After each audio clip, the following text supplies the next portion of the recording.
김경환 목사님의 설교 적그리스도의 표 666 때문에 걱정하십니까가 책자로 발간되었습니다. 원하시는 분은 지금 문의하시기 바랍니다. 21번째 한국 목사의 평론 시간으로서 오늘은 김양재 목사에 대해서 평론하고자 합니다. 분당 판교에 위치한 우리들 교회 담임 목사입니다. 장로의 백석교단인 백석대학교 신학교를 졸업했으나 백석교단에서 여성 목사 안수를 안 해주어서 한국 독립교회 교단으로 옮겨서 목사 안수를 받았습니다. 카이캄이라는 한국 독립교회 선교단체 연합회인 것입니다. 2003년에 발족된 것인데 1997년 장로교단으로부터 분리돼 나온 실질적인 장로교단인 것입니다. 여기에 브라이언 박 목사, 제가 평론한 적이 있죠. 용인 화강교회 윤호균 목사가 여기서 목사 안수를 받고 나와서 이상한 짓들을 하고 있는 것입니다. 2003년 역시 김양재 목사도 우리들 교회를 개척했습니다. 목사 안수를 이쪽에 가서 받고 나서 곧바로 교회를 개척했습니다. 2019년 12,000명 출석의 대형 교회로 발전했습니다. 이 김양재 목사의 특징은 QT 선교회, QTM, Quiet Time Movement라는 QT 선교회를 통해서 큰 교회를 이룩한 분인 것입니다. 20년간 QT 생활을 하다가 신학은 QT 생활에 총정리하는 격으로 3년간 신학을 했다고 합니다. 일명 목욕탕 QT로 불리우는데 이 목욕탕 QT로는 뭔가 하면은 말씀 묵상 QT에서 끝나는 것이 아니라 그 QT를 적용하는데 자기의 죄를 적용하고 남의 죄를 적용한다는 것입니다. 그래서 서로의 죄를 자백하고 서로의 등을 씻어주는 그런 뜻에서 목욕탕 QT라고 하는 것입니다. 55권의 책을 발행했는데 주로 가정, 결혼, QT 문제에 대한 책으로 55권의 책을 발행했습니다. 이분의 간증을 들어보면 음대 졸업 후에 산부인과 의사와 결혼을 했습니다. 그래서 유교적 전통 시댁 생활을 하기 힘들어서 견디다 못해 5년 있다 가출을 했습니다. 그래서 기도원에 가서 그곳에서 하나님을 인격적으로 만났다고 합니다. 그 인격적으로 만난 구절이 요한 1서 4장 18절을 말씀 묵상 중에 시어머니에 대한 사랑이 없다는 것을 깨닫고 눈물 콧물 범벅이 되면서 회개를 했다고 하는 것입니다. 요한 1서 4장 17절 18절을 보면은 이렇게 우리의 사랑이 온전해졌나니 이는 우리로 심판날에 담대함을 가지게 하려는 것이라. 이는 그분이 그러하심 같이 우리도 이 세상에서 그러하기 때문이니라. 사랑 안에는 두려움이 없나니 온전한 사랑은 두려움을 쫓아내느니라. 이는 두려움에는 고통이 있음이라. 두려워하는 자는 사랑 안에서 온전해지지 못하였느니라. 이 구절로 눈물 콧물이 됐다는 것입니다. 즉 여기서 사랑, 이 김양재 목사가 알고 있는 말씀하고 저희들이 알고 있는 말씀이 틀리다는 문제가 있는 것입니다. 여기서 우리는 대환란 성도를 얘기하는 것입니다. 요한 1서, 2서, 3서는 주로 대환란 교리가 많이 들어가 있죠. 일반 서신서죠. 바울의 서신서가 아닌 것입니다. 그리고 사랑, 여기서 사랑은 예수 그리스도의 십자가 사랑이 아닌 것입니다. 여기서의 사랑은 율법을 지키는 율법 행위 구원이 첫째고 두 번째는 예수 그리스도를 믿는 그 믿음, 그것에 대한 사랑을 얘기하는 것입니다. 그래서 심판날은 또 그리스도의 심판석이 아니라 큰 백보자 심판을 말씀하고 있는 것입니다. 여기서 두려움은 지옥에 가는 두려움을 얘기하는 것이지 시어머니부터 받는 핍박, 이것에 대한 두려움이 아닌 것입니다. 그래서 두려워하는 자는 지옥 가는 자고 두려워하지 않는 자는 하늘나라 가는 그런 교리지, 이것을 어떻게 자기의 시집 생활의 고통에 비교해서 이것을 보고 자기는 사랑이 없으니까 이렇게 시어머니한테 핍박을 받았다, 오히려 자기가 시어머니를 사랑해야 된다는 교훈을 얻었다고 하는 것입니다. 잘못된 QT를 적용한 것이죠.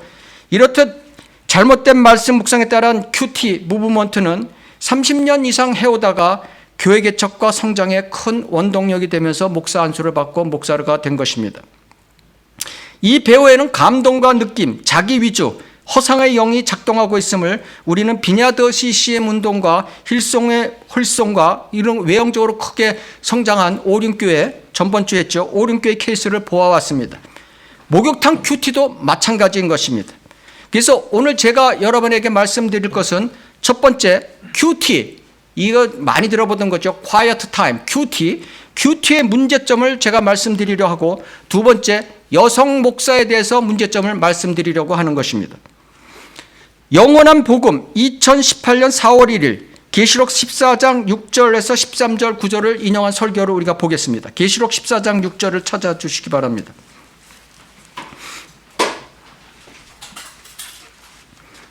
계시록 14장 6절에서 13절을 보는데 우선 14장에서 6절에서 7절을 보겠습니다. 또 내가 보니 다른 천사가 하늘 한가운데로 날아가는데 그가 땅에 사는 자들과 모든 민족과 족속과 언어와 백성에게 전할 영원한 복음을 가지고 큰 음성으로 말하기를 하나님을 두려워하며 그분께 영광을 돌리라. 이는 그분의 심판의 때가 이르렀습니다. 하늘과 땅과 바다와 물의 원철들을 지으신 그분께 경배를 드리라고 하더라. 이 구절을 읽으면서 설교를 이렇게 했습니다. 영원한 복음은 결론적으로 부활의 주님을 만나는 것인데 기쁜 소식입니다. 복음에는 한편은 기쁜 소식이고 한편은 심판의 소식이다. 그래서 여기서 심판의 얘기가 나오는 것이다. 강력한 심판을 만나는 것이 현재 구원을 감격적으로 누리는 것이라고 설교하고 있습니다. 하나님의 진노를 깊이 경험하게 되면 진정한 위로자가 될 수 있다. 계시록에서 사단이 난리쳐도 교회는 승리하는 것이라고 설교를 하고 있는 것입니다. 여기서 심판이 자기가 받는 고난을 얘기하는 것입니까?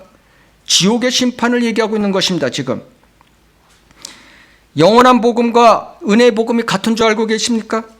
자, 그러면서 자기는 자기 부모 밑에서 고난 생활을 했고 또 결혼해서도 시부모 밑에서 고난 생활로 고난 가운데 이 고난을 심판으로 생각하고 있는 거예요. 가운데 살았는데 결국은 승리한 삶을 살았다고 간증하고 있는 것입니다. 바로 이분의 설교는 모든 것을 들어보면 그 구절마다 자기한테 적용하는 큐티로 하고 그것도 그 큐티도 한 걸음 더 나아가서 목욕탕 큐티로 하고 있는 것입니다. 그 안에서 억지로 자기의 죄를 끄집어내고 있는 것입니다.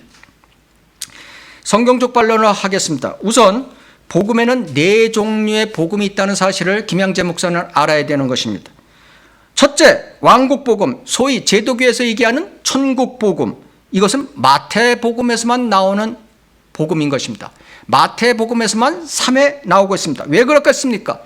바로 바울을 제대한 사도들이 죽게 위탁받은 유대인들을 위한 복음이기 때문인 것입니다. 유대인들에게 야, 왕으로 오신 메시아가 왔다. 그분을 받아들이라는 왕국복음. 이것을 제도교회는 요새 전부 다 은혜복음에 섞어서 얘기하고 있죠. 김영재 목사도 똑같습니다. 두 번째 은혜복음. 사도 바울 사도가 12제자가 아니라 바울 사도가 죽게 위탁받은 이방인과 유대인을 위한 구원의 복음인 것입니다. 이것은 사도행전 15장 가서야 나오는 것입니다. 세 번째, 나의 복음. 나의 복음이라는 건 바울의 은혜 복음에 플러스해서 그리스도의 몸에 신비가 들어간 것을 바울이 깨달았다는 것입니다. 그리스도인들이 그리스도와 같이 변모된다는 것, 이방인과 유대인이 그리스도 안에서 한 몸이 된다는 신비, 이것이 은혜 복음과 플러스돼서 나의 신비, 바울의 복음 이렇게 얘기하고 있는 것입니다. 성경에 3번 나오고 있습니다. 영원한 복음, 성경에 딱 한 번 나옵니다. 오늘 김양재 목사가 인용한 9절, 계시록 14장 6절에 한 번 나옵니다. 계시록 14장 7절에 그 정의가 그대로 그 밑에 나와 있습니다. 하나님을 두려워하며 그분께 영광을 돌리라. 이는 그분의 심판의 때가 이르렀습니다. 창조의 주께 경배를 드리라. 이렇게 하는 것이 바로 영원한 복음의 정의인 것입니다. 대환란 때 은혜 복음 때가 아닌 것입니다. 예수님 초림 때가 아닌 것입니다. 천사들에 의해 바울에 의한 것이 아닌 것입니다. 12사도에 의한 것이 아닌 것입니다. 천사들에 의해 전파될 이방인들을 위한 하나님의 심판을 선포하는 것입니다. 하나님의 심판을 선포하는 것입니다. 영원 복음은. 그래서 지금의 교회 시대에는 하나님의 은혜 복음만을 전해야지 이 영혼 같은 복음을 전하면 안 되는 것입니다. 교회 시대의 죄사함의 은혜 복음이 아니라 심판의 복음인 것입니다. 김양재 목사처럼 은혜 복음의 기쁜 소식 뒷면에 세상으로부터의 고난의 심판이 아닌 것입니다. 우리가 복음을 받고 나면은 복음을 받기 전이나 받고 난 후에 우리가 그리스도의 고난을 받는다는 것을 이 사람은 심판을 받는다고 생각하고 있는 것입니다. 갈라디아서 1장 8절, 우리뿐만 아니라 바울, 실라, 바나바를 얘기하는 거죠. 하늘에서 온 천사라도 우리가 너에게 전한 하나님의 은혜 복음 외에 어떤 다른 복음을 전하면 저주를 받으리라는 것을 김양재 목사는 인식하고 있어야 되는 것입니다. 두 번째, 계시록 14장 8절, 그 밑에 나오는 또 다른 천사가 뒤따라가며 말하기를 큰 도성 바벨론이 무너졌도다. 이는 그녀가 모든 민족들에게 그녀의 음흥으로 인한 진노의 포도주를 마시게 하였음이로다. 여기서 큰 도성 바벨론은 하나님을 대적하는 세력이다. 그들은 하나님의 진노를 받게 될 것이다. 영원한 복음은 진노의 심판이다. 이것은 여기까지는 맞다고 볼 수 있죠. 그러면서 큐티를 적용합니다. 하나님을 대적하는 세력 바벨론은 하나님의 도구이기에 맞죠? 바벨론이 남편에게서 구해달라고 하면 안 되고 하나님께 구해달라고 해야 한다. 바벨론을 자기의 남편에다 갖다 뜯어 맞추는 것입니다. 그러면 하나님께 기도하면은 자기의 악이 보인다. 목욕탕 큐티로 적용시키고 있는 것입니다. 그것을 자기는 깨달았다고, 그때부터 남편을 미워하지 않고 구원을 위해 기도했다고. 자, 큰 도성 바벨론은 땅의 창녀들과 가증한 것들의 어미라고 성경에 되어 있습니다. 로마 카톨릭 종교를 얘기하는 것입니다. 계시록 17장 18장에 이어서 장장 2장에 이어서 하나님께서는 오랫동안 설명하고 있습니다. 그것이 남편과 무슨 관계가 있는지 한번 김현재 목사는 한번 생각해 보시기 바랍니다. 대환란 끝에 진노의 포도주인 종교로 모든 민족들을 취하게 한 죄의 싹, 지옥의 저주를 지금 하나님께서는 바벨론 종교에 선포하고 있는 것입니다. 그것이 자기의 남편이 간암으로 무너진 거와 무슨 관계가 있습니까? 영적으로 해석해도 틀린 것입니다. 이것은 영적으로 해석하면 우상 종교를 얘기해야 되는 거죠. 로마 카톨릭 창녀 종교, 영적으로 해석해도 그 외에 다른 종교들을 얘기해야 되는 거죠. 간암하고 무슨 관계가 있습니까? 계시록 14장 10절에서 11절, 그 역시 하나님의 진노의 포도주로 마시게 되리니 그것은 그의 진노의 잔에 혼합하지 않고 부은 것이라. 또 그 사람은 거룩한 천사들의 면전과 어린 양의 면전에서 불과 유황으로 고통을 받으리니 그 고통의 연기가 영원 무궁토록 올라가리라. 이것을 읽으면서 이것은 이 세상의 가치관이 무너진 것이라고 얘기하고 있는 것입니다. 바벨론 남편의 가치관이 무너졌다. 항암 치료는 유황불과 같은 고통이다. 남편의 바벨론은 무너졌으나 큐티 적용, 목욕탕 큐티 적용해서 자기의 바벨론은 안 무너졌다. 그래서 자기가 회개한다. 성경적 반론을 하겠습니다. 성경서 불은 불인 것입니다. 비유가 없습니다. 대환란 끝에 종교 창녀 바빌론 카톨릭은 지옥의 고통을 받는다는 뜻인 것입니다. 영원한 불못에 떨어진다는 뜻인 것입니다. 항암 치료가 고통이 극심의 기옥 같은 고통이라고 설명하지 않고 있습니다. 여기서 큐티를 통해서 내 가치관이 잘못된 바벨론을 무너뜨려야 한다는 그런 목욕탕 큐티가 적용될 수가 없는 구절인 것입니다. 네 번째, 계시록 14장 12절, 여기에 성도의 인내가 있으며 여기에 하나님의 계명들과 예수의 믿음을 지키는 자들이 있느니라. 이것을 얘기하면서 영원한 복음은 인내의 복음이라고 설교하고 있습니다. 인내로 하나님의 계명을 지키고 예수의 믿음을 지키면 영원한 복음의 주인공이 된다고. 영원한 복음은 인내의 복음이라 자기는 인내가 많은 편이라고 얘기하고 있습니다. 그러면서 곧바로 목욕탕 큐티로 적용하고 있습니다. 그러나 내가 인내는 많고 하지만은 내가 실제로 욕심이 많은 사람이다. 인내가 많은 사람이 뒷면을 보면은 욕심이 많은 사람이다. 그래서 제가 그렇다. 설교 준비를 해도 며칠을 해도 만족이 없다. 그것을 위해서 기도해달라.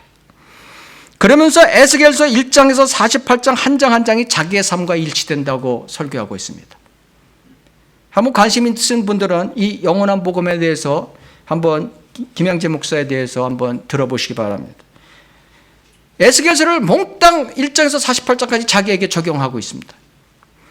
예를 들어서 에스겔서 1장 1절, 에스겔이 30세 때 사역을 시작했습니다. 자기도 그렇다고 합니다. 자기가 에스겔입니까? 지금 에스겔이 주는 교훈이 자기입니까? 성경적 반론을 하겠습니다. 대환란 때, 본문은 대환란 때 겪을 성도의 인내를 말하고 있는 것입니다. 교회 시대와는 달리 하나님의 계명을 지키고, 첫 번째 하나님의 계명을 지키는 것이 우선입니다. 그 다음에 예수의 믿음이 그 두 번째인 것입니다. 예수의 믿음 먼저가 아닌 것입니다. 하나님의 계명을 지키고가 성경에 보면 먼저 나오는 것입니다. 행위죠, 행위. 그 다음에 예수에 대한 믿음, 이것을 지키는 것을 지금 얘기하고 있는 것입니다. 그거에 따르다 보면 인내가 필요하다는 것입니다. 김 목사는 이대로 그 율법을 지키면서 또 예수 그리스도의 믿음을 가지고 사역하고 있습니까? 다섯 번째, 계시록 14장 13절. 또 하늘에서 나는 음성을 들었는데 나에게 말씀하시기를 기록하라. 이제부터 주 안에서 죽은 자들이 복이 있도다. 성령께서 말씀하시니라. 이는 실로 그들은 자기들의 수고를 그치고 쉴 것이요 그들의 행위가 그들을 따를 것임이라. 설교에는 영원한 복음을 가지고 죽음의 문제를 해결해야 한다, 이렇게 설교하고 있습니다. 그래서 진노를 깊이 경험해 구원받고 죽음의 문제를 해결하는 것이다. 그러면서 곧바로 큐티 설교를 합니다. 남편이 간암으로 죽기 전 5시간 전 기적적으로 회개했다고. 주 안에서 죽은 자들은 복이 있다는 말씀처럼. 그래서 죽음의 문제를 해결하고 천국 갔다고. 이렇게 설교를 하고 있습니다. 대환란 때 믿음과 행위와 믿음을 끝까지 지키고 죽는다면 복이 된다는 뜻이죠. 그죠? 이 죽은 순교한 환란 성도는 큰 백보자 심판에서 심판받는데 그 행위대로 보상을 받는다는 뜻인 것입니다. 이 구절은. 그런데 어떻게 그렇게 남편의 간암으로 죽은 거와 천국 간 거와 연관을 시키는 것입니까? 그리고 그 뒤에 나오는 그들은 자기들의 수고를 그치고 쉴 것이요 그들의 행위가 그들을 따를 것입니다. 왜 이 구절을 설명 안 하십니까? 남편이 천국 갔으면 그거에 대한 그 행위에 대한 그런 대가를 치러야 되는데 그걸 왜 얘기를 안 합니까? 두 번째 설교, 예언하여야 하리라. 계시록 10장 8절에서 11절. 2018년 1월 7일 설교. 자, 계시록 10장 8절에 또 내가 하늘로부터 들은 음성이 내게 다시 말하여. 하나님의 음성이 있죠. 하늘로부터 들은 음성이 이르기를 가서 바다와 땅 위에 서 있는 그 천사의 손에, 그 천사는 여기서 예수 그리스도를 말씀하고 계신 것입니다. 펴놓은 작은 책을 가져라. 말씀의 책을 가지라. 9절에 보면 집어서 먹어버리라.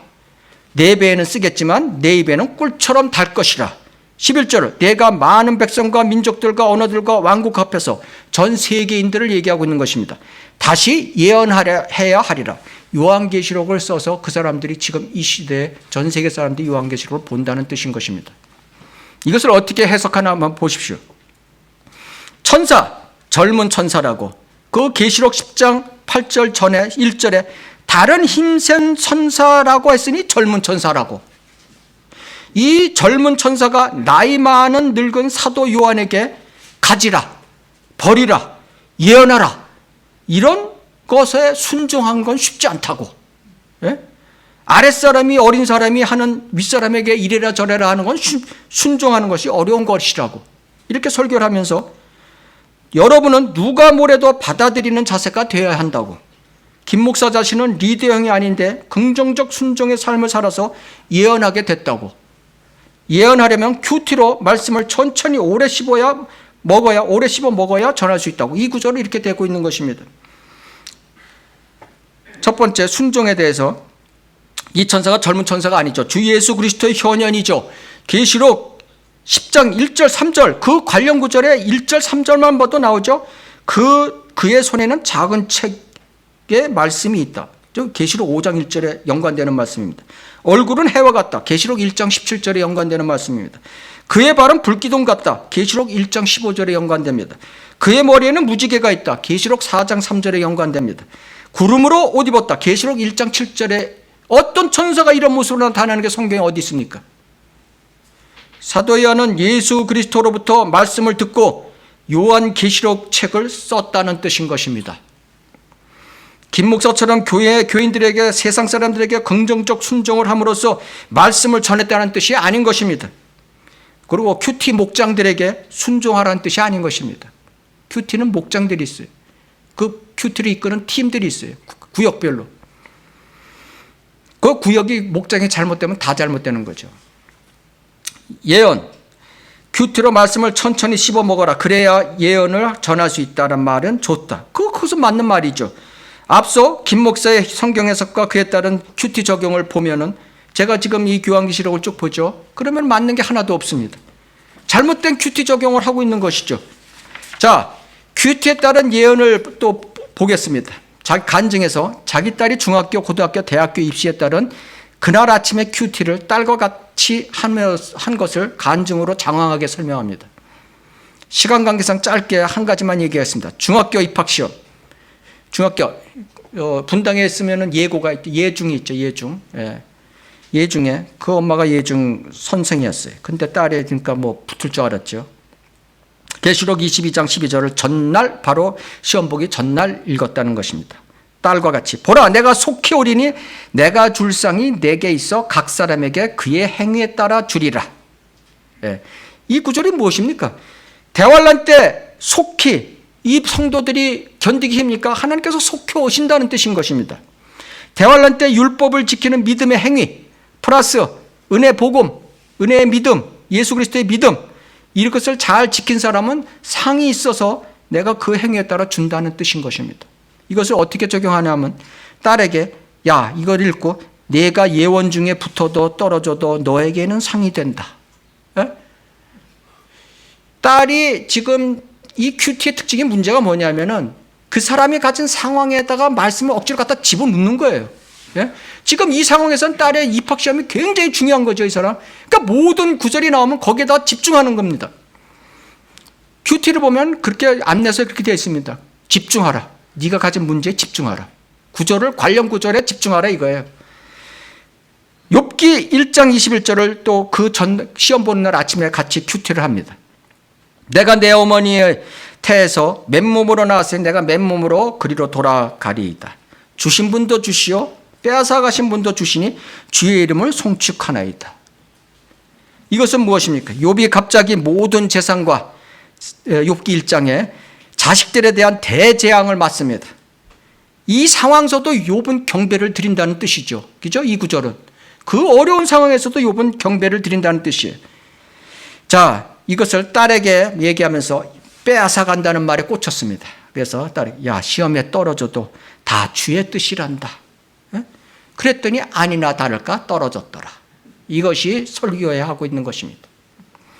고등학교 입시 설명도 똑같습니다. 대학교 입시 설명도 똑같습니다. 구절 한 구절 두 구절 갖고 예언했다고 하는 것입니다. 그런데 다 맞았다고. 그래서 목사까지 됐겠죠. 예? 그 무당 아주 훌륭한 무당이죠. 그러니까 뭐 찾는 사람들이 많죠. 이런 것을 오랜 시간 큐티를 한 결과 그 말씀을 매일 몇 구절씩 소화해가며 예언할 수 있게 된 것이고 그래서 결국 자기는 목사가 된 것이라고. 딸의 경우를 보면 입시의 합격 불합격 주인은 하나님이시라고. 아니 입시가 하나님이 다 주관해요? 자기가 공부한 만큼 노력된 거 나오는 것이지 무슨 하나님이 주관하면은 뭐 하나님 열심히 믿으면 되네요. 여러분도 여러분의 목장에게 큐티를 간증해서 예언자의 길을 가라고. 이와 같이 여러분도 큐티로 말씀을 천천히 오래 씹어먹어 예언할 수 있게 되라고. 요한계시록은 여러분을 사랑해서 주시는 말씀이라고 헛소리하고 있는 것입니다. 자, 큐티의 문제점을 제가 오늘 설명드리겠습니다. QTM, Quiet Time Movement라는 게 큐티. 여러분 많이 들어봤을 겁니다. 큐티. 저도 옛날에 많이 들어보고 저도 많이 적용시키려고 노력했던 잘못을 범한 사람인 것입니다. 큐티, Quiet Time은 1882년 영국의 캠브리지 대학 학생들이 시작한 운동인 것입니다. 하루 중 얼마를 우리가 기도와 성경 읽기로 해서 경건한 시간을 우리가 갖자. 좋은 뜻에서 시작한 것입니다. 이것이 요즘 어떻게 변했나?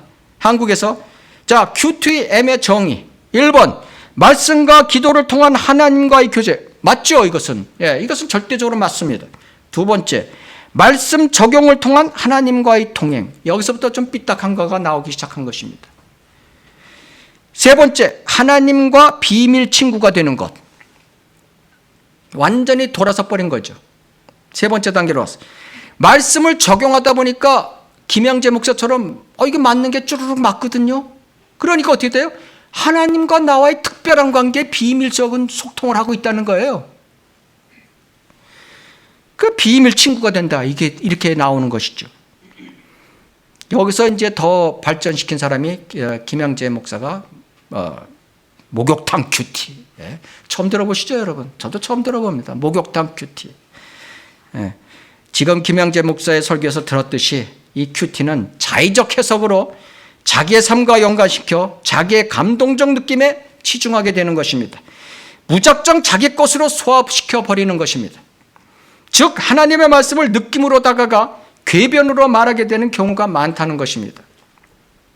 사탄의 역사는 어떻게 접근합니까? 사탄은 마귀의 집, 우리의 몸을 통해서 이용하는 것입니다. 우리는 마귀의 집인 것입니다. 이 몸은.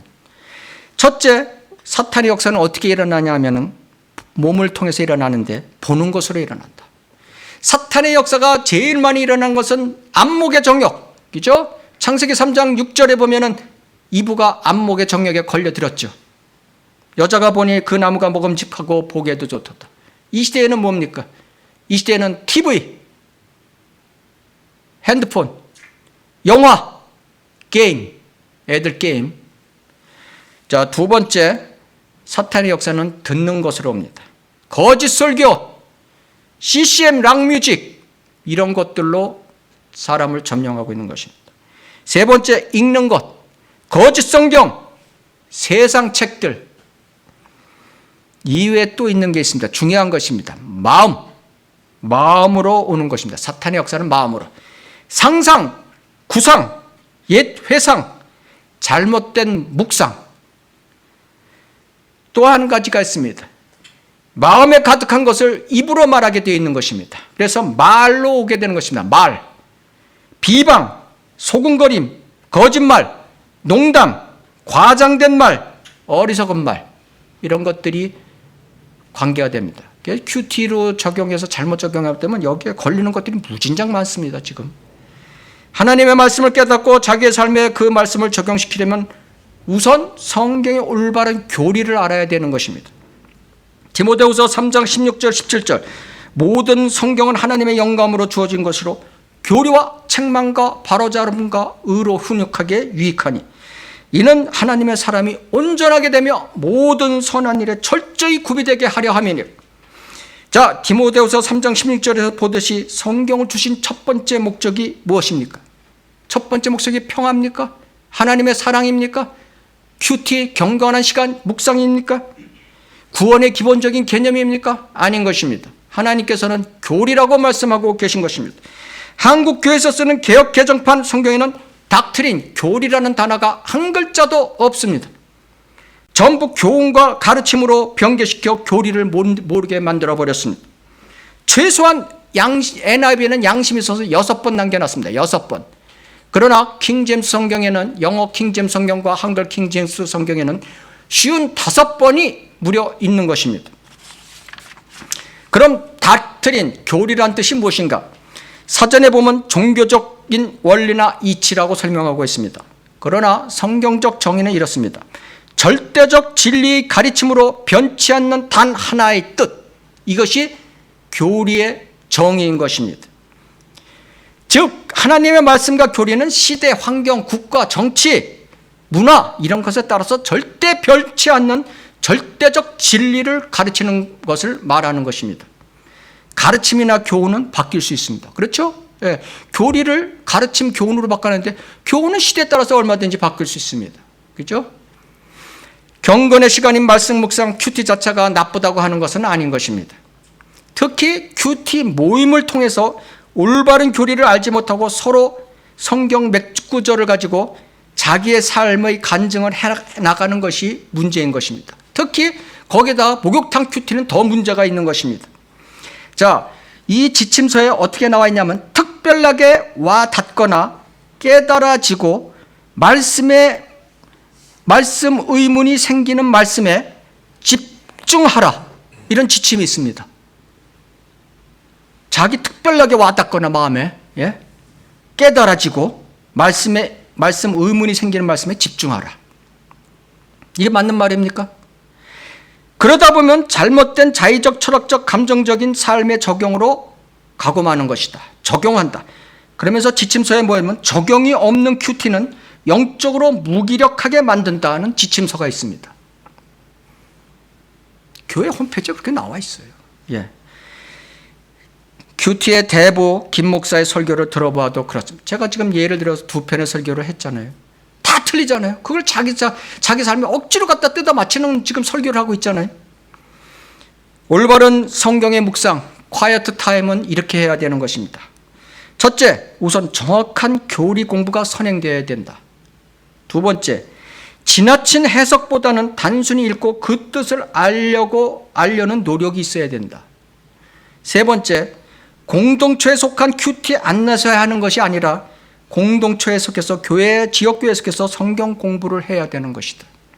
넷째, 질문에도 답변에도 적당히 하는 것이 아니고 모르면 모른 채로 넘어가고 알 수 있을 때까지 성령 안에서 기다리는 것이다. 억지로 비유같이 푸는 것은 잘못된 믿음인 것이다. 어리석은 자의 비유담은 술 취한 자의 손에 든 가시나무다. 저는 자의 다리라고 잠언 26장에 경고하고 있는 것입니다. 두 번째, 여자 목사가 성경자인가? 성경에는 여자 목사에 대해서 언급되지 않습니다. 여자 목사도 괜찮다고 착각하는 두 가지가 있습니다. 첫째, 구약시대에 5명의 여선지자들이 나옵니다. 출애굽 15장 미리암, 재판관기 5장 드보라, 열왕기 하 22장 훌다, 느헤미야 6장 노야다, 이사야 8장 이사야의 아내, 여선지자 누구 이렇게 5명이 나오죠. 신약시대 초대교회에는 사도행전 21장에 빌립 전도자의 4딸, 예언하는 딸 이렇게 나오죠. 누가복음 2장에 여선지자 안나 이렇게 나오죠. 그래서 총 10명의 여선지자가 나오니까 여자 목사도 괜찮다 이렇게 생각하는 것입니다. 그리고 두 번째는 성경 66권 중 2권이 에스더서 룻기서. 에스더서 룻기서가 뭐 에스더 목사, 룻기 목사라고 나왔습니까? 어디? 그런 게 아니죠. 선지자라고 나왔습니까? 그런 것도 아닙니다. 2권 다 저자는 알 수 없고 여자의 이름을 붙인 제목을 붙인 결혼이 주제인 하나님의 말씀인 것뿐인 것입니다. 룻기서는 예수 그리스도의 신부, 이방인 신부, 각 개개인을 지금 설명하고 있는 것이고, 에스더서는 하나님의 신부, 유대 민족을 설명하고 있는 것입니다. 이거하고 목사하고 선지자하고는 아무 관계가 없습니다. 두 번째, 성경에는 남자만이 목사가 되는 것으로 되어 있습니다. 디모데전서 3장 1절 2절, 만일 어떤 사람이 감독의 직분을 원하면 그가 선한 일을 사모한다는 그 말은 참되도다. 그러므로 감독은 비난받는 일이 없어야 하고 한 아내의 남편이어야 한다. 디도서 1장 5절 6절, 내가 너를 크레테에 남겨놓은 이유는 너로 부족한 인들을 바로잡고 내가 명령한 대로 각 성읍에 장로들을 세우게 하려 함이니 누가 되더라도 비난받을 것이 없고 한 아내의 남편이다. 똑같죠? 감독의 지금 조건과 똑같죠? 그래서 여기서 뭐 한 아내의 남편이어야 된다. 한 아내의 남편. 여자 목사는 안 된다. 결론이 나오는 것이죠. 두 번째, 여러 명의 부인을 둔 목사는 안 된다. 마호멧 너는 안 된다. 교황 신부 같은 총각은 안 된다. 동성애 부부는 안 된다. 여기서 우리가 교훈을 얻을 수 있는 것입니다. 그러면 이제 또 반론을 들고 나온 사람들이 있습니다. 아니 여기서 장로들이라고 목사, 감독이라고 그랬지 무슨 목사라고 그랬냐. 사도행전 20장 17절, 그리하여 그 바울이 밀레토에서 예배소로 보내어 교회의 장로들을 초청하니, 28절 그 아래 보면, 그러므로 너희 자신을 조심하고 모든 양떼도 애들에게도 그리하라. 이들을 위하여 성령께서는 너희를 감독자들로 세우셨으며 하나님께서 자신의 피로 사신 하나님의 교회를 돌보게 하셨느니라. 여기서 감독은 무슨 뜻입니까? 목사의 목사, 자신의 피로 사신 하나님의 교회를 돌보게 한다. 이 17절에서는 장로라고 해놓고 28절에 와서 곧바로 그 장로를 감독이라고 부르는 것입니다. 그 장로하고 감독하고는 같다는 뜻이죠. 자, 사도행전 14장 23절, 두 사도는 각 교회 장로들을 선임하고 금식기도하며 자기들이 믿는 주께 그들을 의탁하더라. 바울 바나바가 1차 소아시아 여행을, 선교 여행을 마치고 각 지역의 교회를 세우는 장면인 것입니다. 그래서 목사들을 선임하고 돌아가는 장면인 것입니다. 그죠? 여기서 목사도 안 세워놓고 장로들만 선임했겠습니까? 지금 제도교회가 얘기하는 장로, 그것이 아니죠. 유대교에서 지금 얘기하는 엘더, 장로가 아닌 것입니다. 곧바로 그 이유는 여기에 나온 것입니다. 베드로전서 5장 1절 내가 너희 가운데 있는 장로들에게 권하노니 나도 장로된 자요 그 그리스도의 고난의 증인이며 요한 2서 1장 1절 장로인 나 사도 요한이죠. 사도 요한은 진리 안에서 사랑하는 베드로와 사도 요한은 자신을 장로라고 부른 것입니다. 목사를 얘기하는 것입니다. 그래서 결국은 장로, 감독, 목사 이것이 다 같다는 뜻인 것입니다. 여선지자가 있을 수도 있잖아요. 이런 말씀을 하시는 분들이 또 있습니다. 초대교회 이후로는 목사로 불리우는 시대인 것입니다. 에베소서 4장 11절 그가 어떤 사람들은 사도로 어떤 사람들은 선지자로 어떤 사람들은 복음 전도자로 어떤 사람들은 목사와 교사로 주셨으니 사도들이라는 것은 교회 형성에 필요한 사람들이죠. 사도 시대 사도행전 1장에서 10장까지를 얘기하는 거고 선지자들은 신약 성경을 형성하는 데 필요한 분들을 얘기했던 것입니다. 그래서 사도행전 11장에서 28장까지를 얘기하고 있는 것입니다. 그 뒤로는 그것이 끝나고 신약 성경이 나온 뒤에는 세계 복음 전도자의 시기대로 넘어갔고 지금도 그것이 다 끝나고 이제는 배교 시대로 넘어가서 텍사스의 노리스 목사에 의해서 목사와 교사 이건 같은 뜻인 것입니다. 목사하고 쉼표가 없죠. 목사와 교사 이 시대로 넘어간 것이지 지금 여선지자가 있는 시대가 아닌 것입니다. 그래서 구약시대 5명의 여선지자 신약 초대교회 5명의 여신자들을 운운하는 것은 잘못된 것입니다. 또 어떤 목사는 이런 말을 합니다. 빌립보 교회의 창시자가 사도행전 16장 14절에 루디아 여인이었다고 여자 목사를 두둔합니다. 아니 루디아가 바울과 그 일행에게 집을 내줘서 그 말씀을 전하라고 한 것뿐이지 루디아가 무슨 설교했다고 그랬어요? 목사했다고 그랬어요? 어디? 그게 어디 사도행전에 그게 어디가 나옵니까? 김영재 목사를 두둔하기 위해서 또 와서 큐티 뭐 이상한 목욕탕 큐티 세미나에 와서 이 얘기를 하더라고. 정신이 있는 사람입니까 지금? 네 번째, 또 하나의 여자 목사가 못 되는 이유가 있습니다. 디모데전서 2장 12절 14절 나는 여자가 가르치는 것이나 남자에게 권위를 행사하는 것을 허락하지 않으니 다만 조용할지니라. 이는 아담이 먼저 지음을 받았고 그 후에 입으며 또 아담이 속은 것이 아니라 여자가 속아 범죄하였습니다. 여자가 남자 성도들에게 권위를 행사하는 목사가 되면 안 된다는 뜻입니다. 디도서 2장 15절 목사는 권면하고 권위를 가지고 책망하여야 한다고 디도서 2장 15절에 분명히 경고하고 있는 것입니다. 목사가 영적 권위를 갖고 뭐 이래라 저래라 하려면은 여자 목사가 되면 안 되는 거죠. 그죠?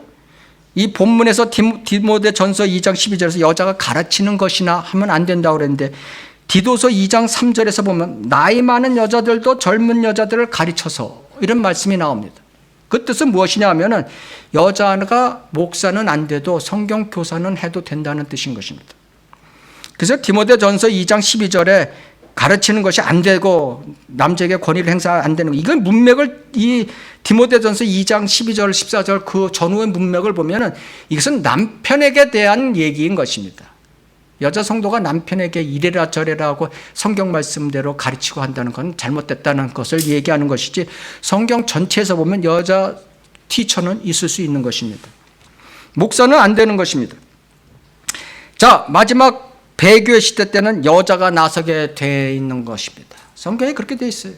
배교의 시대 때는 어린애가 나서고 여자가 나서는 것입니다. 지금 마지막 라오디게아 시대 마지막 시대를 걷고 있는 우리에서 이 장면을 우리가 보고 있지 않습니까?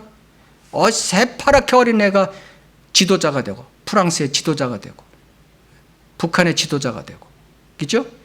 여자 정치인들이 엄청나게 많아지고 여자 목사들이 기하급수적으로 많아지고 있습니다. 지금 이사야서 3장 12절 내 백성으로 말한다면 아이들이 압제자가 되며 여자들이 그들을 지배하는도다. 오 내 백성아 너로 탈선하게 하여 너의 진로를 멸망시키는도다. 자, 이 이사야서 3장 곧바로 13절을 보면은 마지막 주님의 재림 때 상황을 얘기하고 있는 것입니다. 큐티하는 분들은 잘 알아야 되는 것입니다. 성경을 보면 그 문맥 전체적인 문맥을 보고 성경 전체에서 무슨 뜻을 얘기하냐를 물어야지 그거 구절 하나 특히 그 구절에서 또 꽂히는 부분 한 구절 갖고 입학시험은 입학시험에 성공하면 실패하면 그걸 입학시험에 적용하고 그러면 안 된다는 것입니다. 마지막 때 남자들이 시원치 않아 여자들이 나서게 되는 것으로 되어 있습니다. 성경에도. 선지자 시대도 그랬습니다. 재판가기 4장의 여선지자 드보라 시대 때 이렇다 할 남자들이 없었습니다. 그래서 이 드보라가 여선지자가 나선 것입니다. 바락이 드보라한테 재판가기 4장 8절에 이렇게 얘기합니다. 드보라여, 나와 함께 가면 내가 가리이다. 야, 가자, 전쟁하러 가자. 그랬더니 바락이, 저는 혼자 싫어요. 당신이 가면 갈 거예요.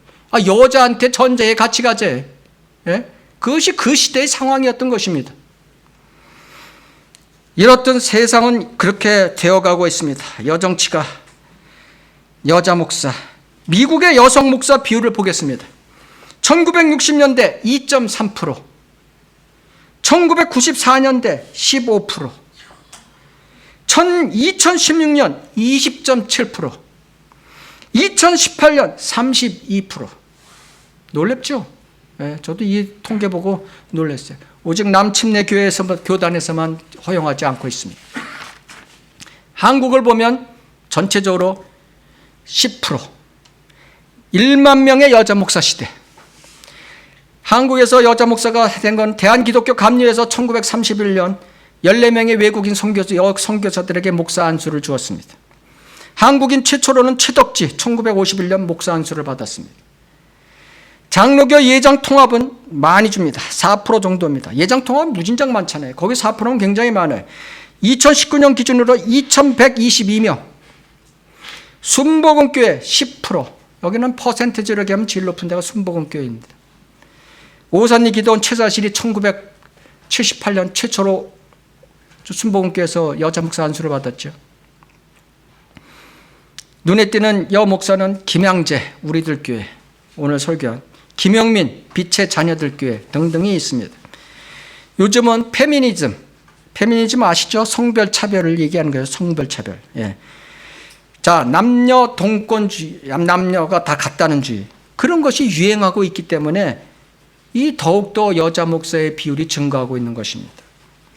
교회 내 여자 성도가 대개 보통 평균 잡으면 60% 이상인 것입니다. 그래서 여자 목사가 필요하다고 주장하고 있는 것입니다. 적은 여러분의 생각과 지식이 어떠하더라도 시대에 따라 변하고 뭐 하더라도 하나님의 말씀에는 절대 변함이 없다는 것을 우리는 알고 있습니다. 세상과 사람의 법칙을 따를 것인가, 하나님의 법칙을 따를 것인가, 김양재 목사와 우리들 교회 교인들은 알아야 되는 것입니다. 제가 한국 목사들의 평론을 하는 것은 제가 잘나서 하는 것도 아니고 제가 하겠다고 자처한 것도 아닌 것입니다.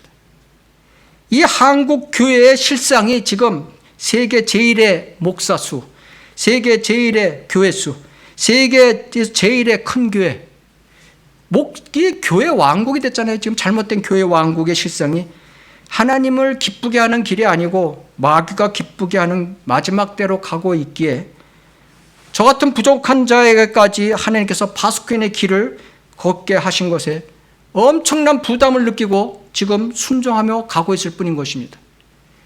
제가 뭐 잘났다고 뭐 지금 교회들을 비판한다고 하는 사람들이 많은데 그런 거 절대 없습니다. 한국 목사들의 평론가자 설교를 듣고 있느라면 두 가지 타입이 있습니다. 하나는 완전 사탄의 세력에 장악돼서 자기의 유익을 위해서 설교하는 사람들, 사역하는 사람들, 이걸 설교를 듣고 있으면요 완전히 머리가 혼란해지고 제 머리가 어떻게 이상하게 되는 것 같아요. 그리고 한편으로는 엄청 화가 나고 있습니다. 이런 걸 내가 들어야 되나. 또 한편으로는 그 사람은 자기는 옳게 사역한다고 하고 종교적 열심으로 열심히 헌신하고 하는 사람들, 목사들 봅니다. 참 그런 사람들 보면 참 애틋하고 안 됐습니다. 두 가지 타입이 있는 것입니다. 그러나 자오나 1번이나 2번이나 전부 다 잘못된 설교를 하고 있기에 제가 평론을 하는 것입니다. 우리들 교회도 김양재 목사도 마찬가지입니다. 그 간증을 들어보면 일찍 남편 없었고 뭐 이런 상황을 보면 굉장히 애틋하고 안 됐습니다. 그러나 제가 여자라고 폄하하는 것이 아니고 그분의 설교를 들으면 이것이 도대체 앞뒤가 맞지 않는 엉터리 설교를 하고 있기 때문에 제가 평론을 하고자 하는 것입니다. 하나님의 말씀과 그 교리는 절대 변하지 않습니다.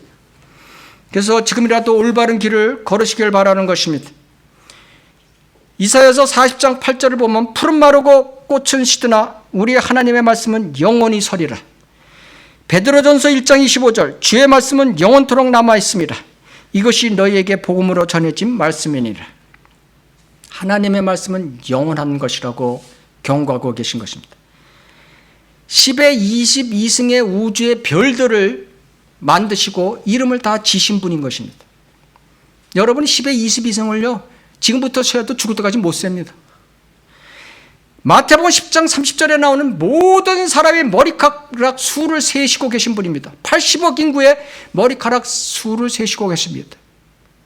여기 어떤 형제의 머리카락은 지금 뭐 20만 개 남았다, 오늘 10개 떨어졌다, 다 알고 계시는 것입니다. 그런 하나님의 절대적인 능력을 말씀하고 계신 것입니다. 그런데 약 80만 단어로 구성된 하나님의 말씀을, 영감으로 주셨던 말씀을 보존 못하시는 하나님이, 그런 하나님 믿지 마십시오. 믿지 말라고요. 예? 80만 개를, 아니 사람의 머리털을 다 80억 인구를 세고 10의 22승의 별들을 다 씌시고 창조하시고 이름을 붙이신 분인데 80만 개를 지금 보관 못하신다고요? 뭐 원본이 어쩌고 저쩌고, 원본만이 어쩌고? 헛소리 하지 마십시오. 하나님의 말씀, 개혁성경이 영원한 말씀입니까? 개혁성경이 영원한 말씀이냐고 제가 처음 듣는 분을 위해서 이 말씀을 드립니다. 자, 개혁성경에 공식적으로 없음, 예. 구절이 14번 나옵니다. 14번. 처음 듣는 분들은 잘 찾아보시기 바랍니다. 마태복음에 3번 나옵니다. 마태복음 17장 21절, 18장 11절, 23장 14절. 마가복음에 4번 나옵니다. 9장 44, 9장 46, 11장 26, 15장 28. 누가복음에 2번 나옵니다.